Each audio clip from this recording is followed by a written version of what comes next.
पूज्याय राघवेन्द्राय सत्यधर्मरतागज भजतां कल्पवृक्षाय नमतां कामधेनुवे असाध्य साधकस्वामिन् असाध्यं तमकं वद ராமதூத கிருபா சிந்தோ மத்காரியம் சாதய பிரபு.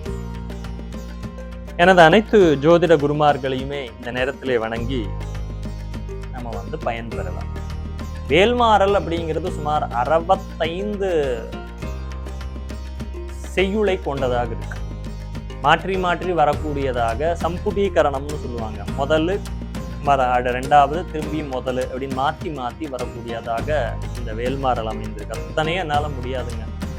எதை மாத்திரம் சொன்னா நல்லது அப்படின்னா, அந்த வேல்மாறலில் இருக்கக்கூடிய முதல் செய்யுளாக திருத்தணியில் உதித்தருளும் ஒருத்தன்மலை விருத்தன் எனது உளத்தில் உரை கருத்தன்மையில் நடத்துகுகன் வேலை. அவ்வளவுதான். இதுலயே உங்களுடைய என்ன பிரார்த்தனையோ வேண்டுதலோ இதுலயே அடங்கி போயிடும்.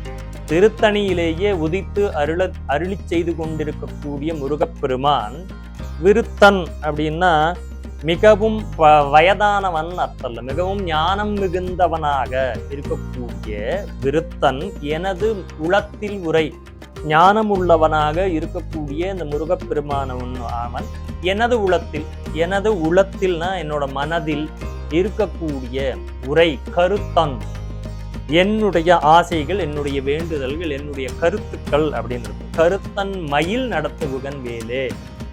என்னுடைய கருத்துக்களையும் என்னுடைய வேண்டுதல்களையும் வேலும் மயிலுமாக இருக்கக்கூடிய முருகப்பெருமான் அருகிலேயே இருக்கக்கூடிய நீங்கள் அவனிடத்திலே கூறி என்னுடைய கருத்துக்களை அவனிடத்திலே கூறி என்னுடைய வேண்டுதல்களை நிறைவேற்றி கொடுங்கள் அப்படிங்கிற மாதிரி இந்த செய்யுள் அமைந்திருக்கிறது. இதை மட்டுமாக நீங்கள் இன்னைக்கு கூகுள் போனீங்கன்னா கிடைச்சிடும். வேல்மாறல் அப்படிங்கிறது கிடைச்சிடும். அந்த முதல் ஸ்டான்ஸ் திருத்தணையில் உதித்தருளும் ஒருத்தன்மலை விருத்தன் எனது உளத்தில் உரை கருத்தன்மையில் நடத்துகுகன் வேலே அப்படிங்கிற அந்த ஒரே ஒரு செயலை மாத்திரமாக அன்றைக்கு முழுவதுமாக பாராயணம் செய்து முருகப்பெருமானுடைய அருளை பெற்று உங்களுக்கு என்ன குழந்தை பாக்கியம், எனக்கு எல்லாத்துலேயுமே தடை, எனக்கு எதிரிகளினுடைய தொல்லை, நானே சரியாகணும்யா, நான் முதல் சரியானாதான் அடுத்தது சரியாகும், நானே சரியாகணும், என்னில் இருக்கக்கூடிய அசுர குணங்கள் எல்லாம் நீங்கி எனக்கு ஒரு சரியான ஒரு வழி பிறக்க வேண்டும்னு நினைக்கிறவங்க இதை பயன்படுத்தலாம். அடுத்ததாக இன்னொரு விஷயத்தையுமே இங்க நம்ம தெரிவிக்கிறோம். வர 4ஆம் தேதி நவம்பர் 4 செவ்வாய்க்கிழமை அன்னைக்கு வைகுண்ட சதுர்தசி அப்படின்னு அதுக்கு பேர். அதுவும் செவ்வாய்க்கிழமை அன்னைக்கு வரக்கூடிய சதுர்தசியானது மிகவும் சிறப்பு வாய்ந்ததாக இருக்கும். இன்றைய நாளிலே விடியற் காலை அப்படின்னா அந்த பிரம்ம முகூர்த்த வேளைன்னு சொல்லக்கூடிய 5 மணியிலிருந்து சூரிய உதயத்திற்குள்ளாக அப்படிங்கிறத ஞாபகம் வச்சுக்கோங்க. 365 திரிகள், எப்படி 365 திரி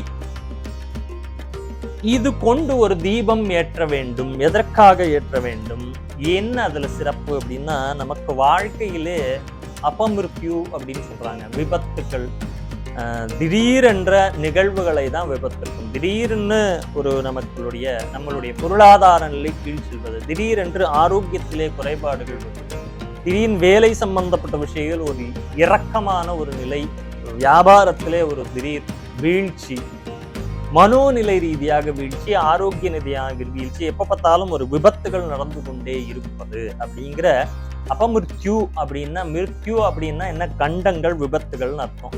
அப்ப இது மாதிரியாக இருக்கக்கூடிய இந்த விபத்துகள் எல்லாம் 365 அப்படிங்கிறது எதை குறிக்குதுன்னா ஒரு வருடத்தை குறிக்கக்கூடியதா இருக்கு. அப்ப இந்த ஒரு வருடத்தில் வரக்கூடிய இந்த முழுமையான இந்த வருடத்தில் எனக்கு எந்த விதமான தடைகளும் தாமதங்களும் இல்லாமல் இருக்க வேண்டும் என்று 365 திரிகளை ஒன்று சேர்த்து அது ஒரு பெரிய ஒரு அகல் விளக்கில வச்சு நெய் மற்றும் நல்லெண்ணெய் ரெண்டையுமே சேர்த்து விட்டு அந்த விளக்கை ஏற்றி வைத்தோமானால் மிகப்பெரிய ஒரு பரிகாரமாக நமக்கு இந்த ஒரு வருட காலத்திற்கு முழுவதுமாக ஒரு பரிகாரமாக இருக்கும்.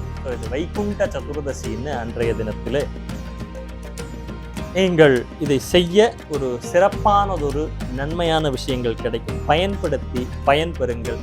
நன்றி, வணக்கம். நம்ம சேனல் குரு சங்கல்பா ஜோதிடம்ங்கிற சேனல். இந்த சேனலை சப்ஸ்கிரைப் பண்ணாதவங்க சப்ஸ்கிரைப் பண்ணுங்கள், லைக் பண்ணுங்கள். நிறைய இந்த மாதிரியான சிறு சிறு ஆன்மீக விஷயங்களை நீங்கள் தெரிந்து கொள்ள முடியும். சப்ஸ்கிரைப் பண்ணி லைக் பண்ணுங்கள். நன்றி, வணக்கம்.